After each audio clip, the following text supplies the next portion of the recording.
My favorite food is bacon, and some of my favorite things, I love my dog. I have a dog named Louie.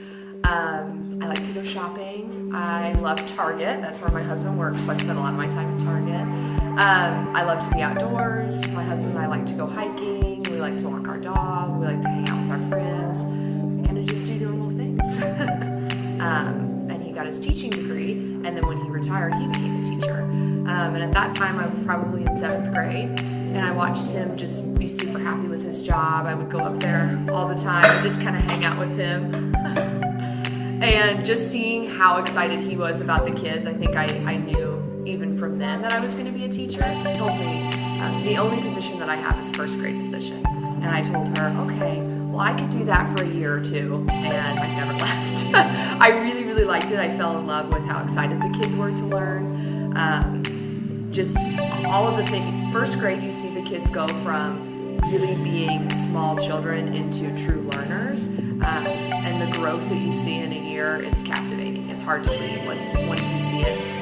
I think one of the things that I enjoy most, especially about being at Hale Cook, is what a community it is. And I think that just comes from Julie really pushing for this to be a community school where parents are involved in their kids' education. And just one thing that I noticed is that the kids were great writers, but they weren't super excited about their writing. So I just wanted to find a way to have them feel like they were true authors, that they weren't just writing because they had to. And I thought, what a great way to bring parents into it too. Get the kids, build their excitement, but also involve families in that as well. So I try to do that just in little things, little projects that we can do with the families, sending things home. But the publishing party, this was the first year that I did it. It was a big undertaking. I kind of thought of it on a whim because, like I said, these kids are great writers, but they were a little apprehensive about actually being authors, and I think that made it real for them, that their parents were going to come and their parents were going to, read this and they were going to get to share. So yeah, I'm glad that I did it. I think we'll do it in the future, but kind of just brought those two things together. It was really cool. Awesome. A big piece of our social studies and our writing curriculum is talking about how people can be different but be the same at the same time. And so one of the things that they talk about is, how do kids interact with their families and how does that make them who they are? And of course, there's a very basic way to talk about that. But looking into the cultural dolls, I thought was just a cool way for families as well to kind of learn about themselves, learn about their students, and for their students to know more about themselves.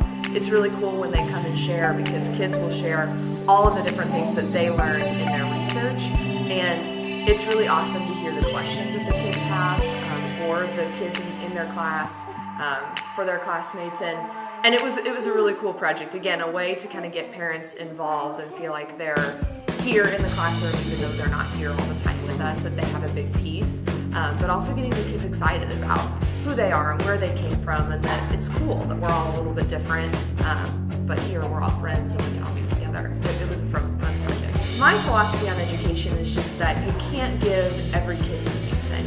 It's like when you go to the doctor and you need medicine because you're sick. We don't all take the same thing. You don't take the same thing for a cold as you would take for strep throat. And so that is really just at the heart of how I teach in general. One thing with having a class of 26 at the beginning of the year is that we were at so many different levels. And I just kind of looked at what we were going to be teaching and what that whole group time was going to look like. And I didn't feel like enough of the kids were going to benefit from having that time. So this was actually the first year that I did full small group math, just decided to do away with the whole group because it just wasn't meeting their needs. And we've actually really enjoyed it. I've seen way more growth than I've seen in the past, just because the kids are getting exactly what they need as far as the skills. They're able to meet with me every day. So yeah, it's been really good, and I've done it for a while with reading, but I haven't always done it with math.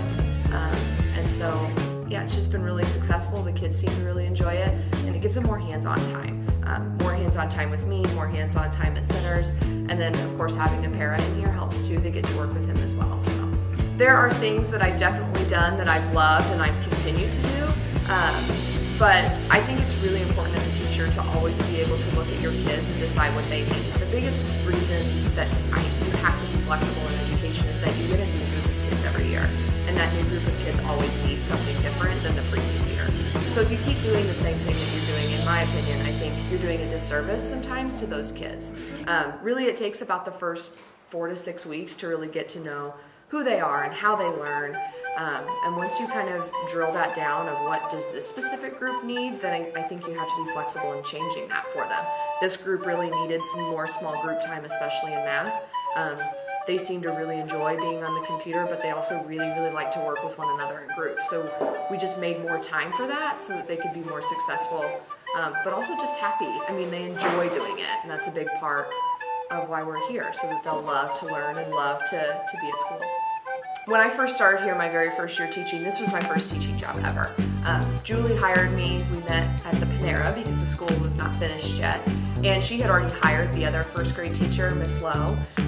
She's not here anymore. She's since moved away, but Miss Lowe taught me a ton of things, just about how to interact with kids, not having any kids of my own and always having taught older kids. Teaching first grade was a little bit intimidating at first, but she taught me a lot about assessing your kids, knowing your kids, how to interact with your kids, and a lot of what I do now, a lot of the small group work that I do, and a lot of the work that I do with kids came from things that Kim taught me. Just with her experience, she had been teaching almost 20 years before she came to Hale Cook, and so she had a lot of experience under her belt. Just really mentored me in that first year. I'm really thankful for that. She was a great mentor. I think one of the most special things about Hale Cook are the people here. It's really incredible that Julie was able to basically build the school from the ground up. She picked the staff. We, came into this building with rooms still not remodeled. I mean, we just made it work from the beginning. And some of those same teachers are still here making it work every day. And I think that is what makes Hale Cook special. It's just the people and the commitment they have to the school, and just the community that we've built, the community that Julie saw years ago and then just brought to the school. And then the teachers just said, we'll go with you. We'll make it what you see. And then, now here we are 4 years later doing the same thing. It's cool to know where we came from, being here the first year that we started, and now here we are 4 years later. Just realizing that vision that the parents had, that Julie had, that the community had. I think that makes it really special. Every day, see you every day. They notice that you're going above and beyond. It's awesome. It's really cool. And as you know, I'm sure all of the teachers here are wonderful. I mean, they are all professionals. They all work really hard, and so to be recognized among them is even greater. I mean, it's a great accomplishment. I'm very proud, and I'm very thankful.